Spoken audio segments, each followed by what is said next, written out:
Welcome back. I'm Karen, founder and managing director of Orchid Leadership Coaching and Consultancy Limited, encouraging you to embrace the leader within. Whether you are a CEO leading a company, an executive leading a team of innovators, an emerging entrepreneur, or a working or stay-at-home parent leading the family and home, now's the time to embrace the future. Empower the new you. Welcome to episode 9 of Enlightened Leadership Coaching Snippets from our season of podcasts linking to leadership.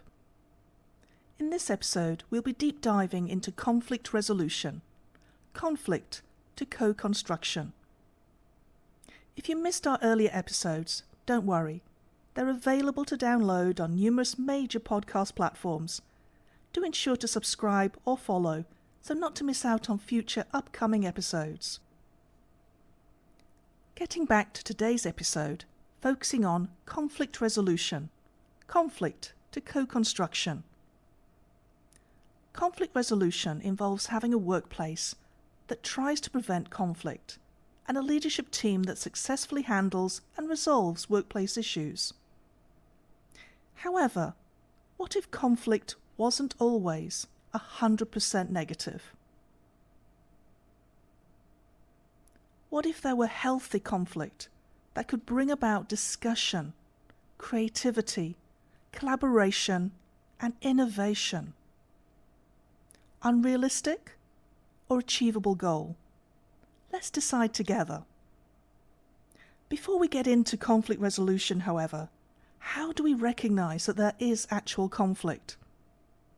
Here are some possible questions to ask as a means of identifying a conflict situation, bearing in mind that conflict isn't just referring to an obvious disagreement or argument.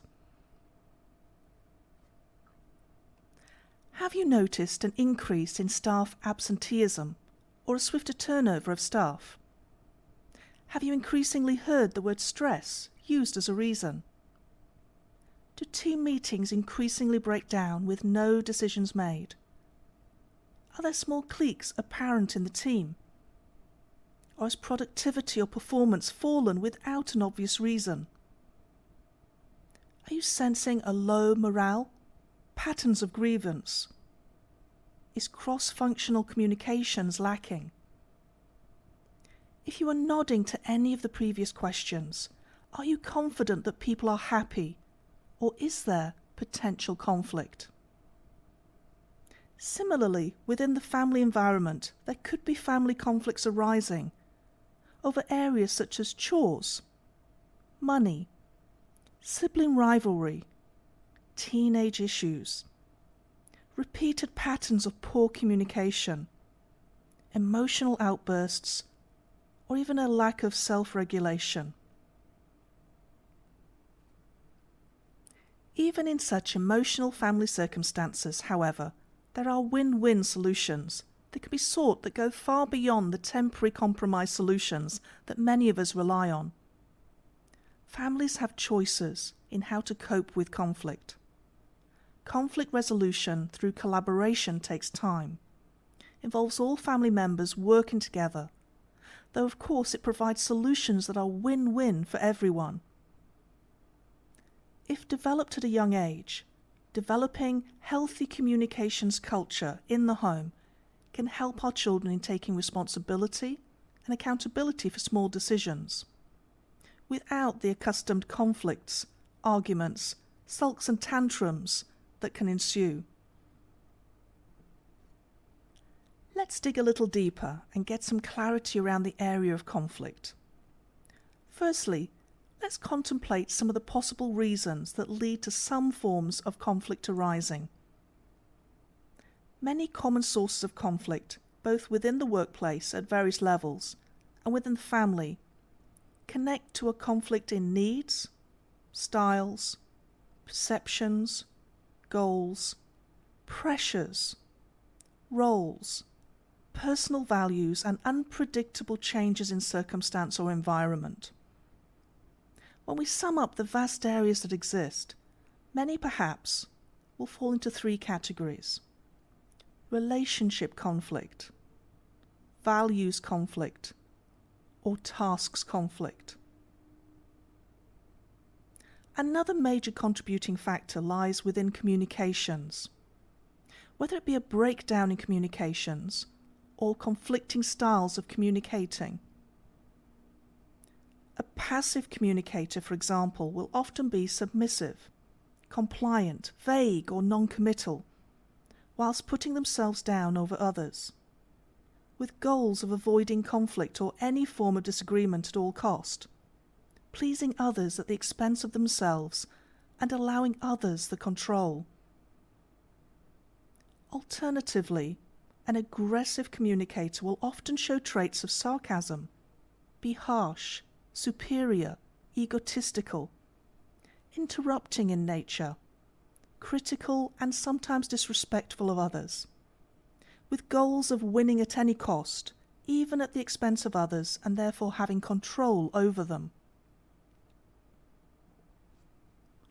The passive-aggressive communicator often links with deniability of personal responsibility, such as in forgetting, delays unrelated to them, with goals of getting one's own way without taking responsibility.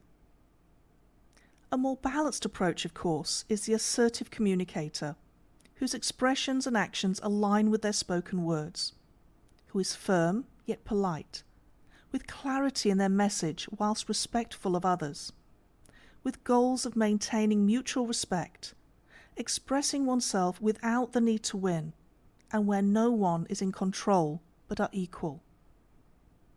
We also should be mindful of body language, particularly in reference to cultural norms, as this can indicate far more than the spoken word at times. With such a range of communication styles, what outcomes can we expect? Very simply, if we are an avoider, in other words, we do everything we can to avoid all forms of disagreement and conflict, then everyone loses. It's a lose-lose situation, because nothing really changes. Therefore, there is stasis. As an accommodator, we lose while the other person wins and takes control. Equally, not a satisfactory solution, perhaps. As a controller, we win and the other person loses. We have the control, though again, where is the sustainable solution? Something to consider is being the collaborator, where we seek a win-win outcome, where no individual is in control and where we partner to communicate and collaborate towards an agreement. When seeking a simple solution to a mini dispute or disagreement, very often a simple and confidential mediation process can easily remedy the situation and get a relationship back on track. An experienced mediator will often possess skills in communications, will have a calm disposition, will be present, an active listener, possess empathy and high emotional intelligence. They will often have very open body language, be thought of as trustworthy, authentic, and have interpersonal skills, self-regulation, who can manage stress and be a creative problem solver, with an ethical and reflective disposition. However, not all conflict is that neat and tidy. Some conflict is more deep-rooted and needs further exploration. There are times when we need to unearth what the conflict is really about, what the underlying issue really is. Often it's not what's outwardly obvious. Sometimes it can be a need for greater independence, a need to make one's own decisions, being valued and respected within a working or family relationship, a need to feel greater confidence and freedom. Often a deep-rooted conflict is identifiable when a pattern of repeated conflict without resolution becomes evident. To unearth such conflict, we must first need to create conversations of change. This can be explained under the acronym of VOCAB: vulnerability, disarms conflict. Ownership and taking accountability for one's own needs, feelings and emotions within the conflict creates empowerment to create a positive shift. Communication, involving ask, listen and express. Acceptance, embracing reality, letting go of what you cannot control. For example, how another person feels or acts. Boundaries of acceptable and non-acceptable behavior, creating foundation of trust, setting the rules of intention.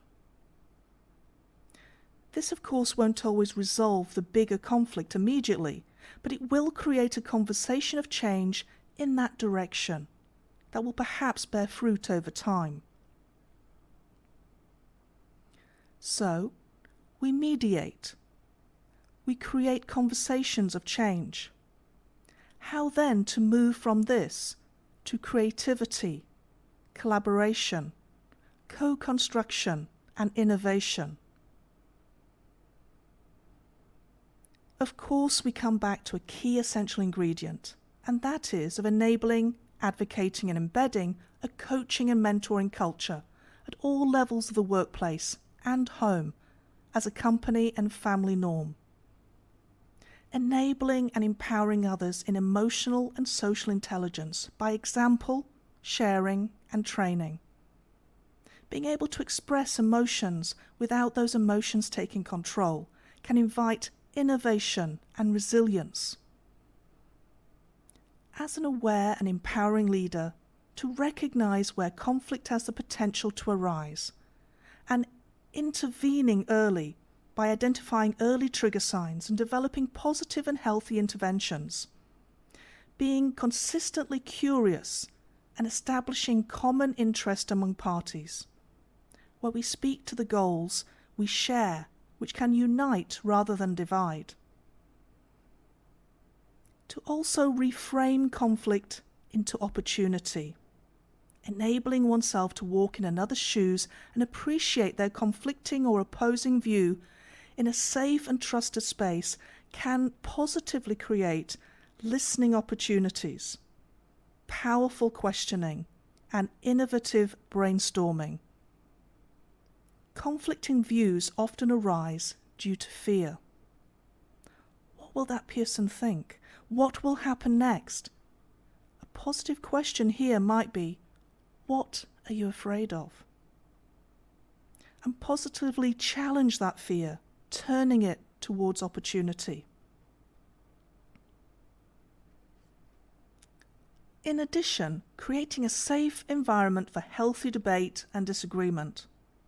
Empowering others in how to positively use minor disagreements to create a space for healthy debate, to allow emerging ideas to flow, to be shaped and expanded upon and added to collectively.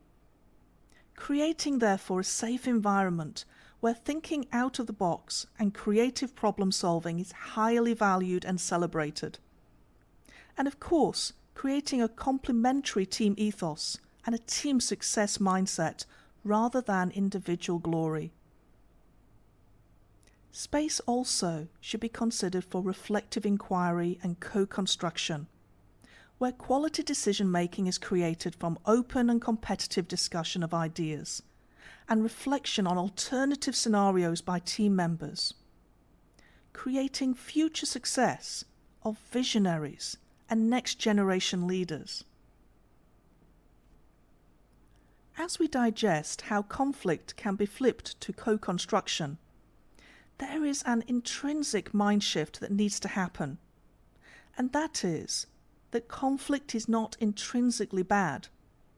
It's an opportunity, a journey to discover new things, new ideas, new innovations. What new things will you discover? A challenge I lay before you. Take measure of the conflict triggers around you. What are the current triggers you notice within your workplace or home that could potentially create conflict among your team at work or members of your family? What positive interventions would you consider that could divert people away from potential conflict? In what ways this week will you invite positive debate into your work and home environments? How will you empower others to unleash their creativity, their ideas, their innovation, and enable conflict to become a co-constructed playground of creative energy that will create team success? Feel free to share some of your follow-up actions with me on any of my social media platforms, or alternatively, share a comment with me right here after listening. I look forward to our next podcast session, where we'll be deep diving into strength through diversity and inclusion. Tune in next time and get ready to take action after the session. Until then, please remember, if this podcast episode added value to your day or evening, download it, share it with your colleagues and friends, and of course ensure to follow or subscribe so that you don't miss out on future episodes. And remember, embrace the future, empower the new you, awaken the leader within, and let's take back control of our aspirations. Thanks for listening.